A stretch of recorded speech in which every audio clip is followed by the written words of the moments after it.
Hello friends, welcome back to the my new video guys and my YouTube channel guys. Today when we are going to talk about guys Oppo phone talkback guys. How can we stop friends? You want to stop guys your phone talkback settings. So how can we stop today friends? I will show you. I will tell you guys. So before starting video, friends, first of all go and subscribe the channel guys. Click the bell icon, like the video. Friends, now let's see how can we stop talkback in Oppo phone device.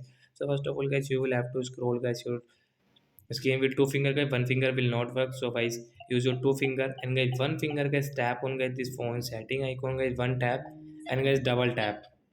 After on double tap guys setting will on. So friends, you can see one finger will not work guys. You will have to use guys your phone two fingers. So guys we will use guys phone two fingers, and system setting guys tap here and double tap.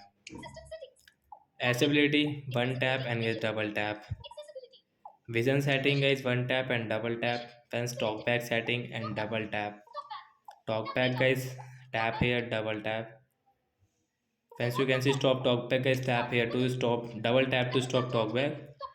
So friends, your talkback will stop, and guys you can use your phone with one finger without any talkback problem. So like that guys, we can stop talkback in Oppo phone device. So bye bye guys.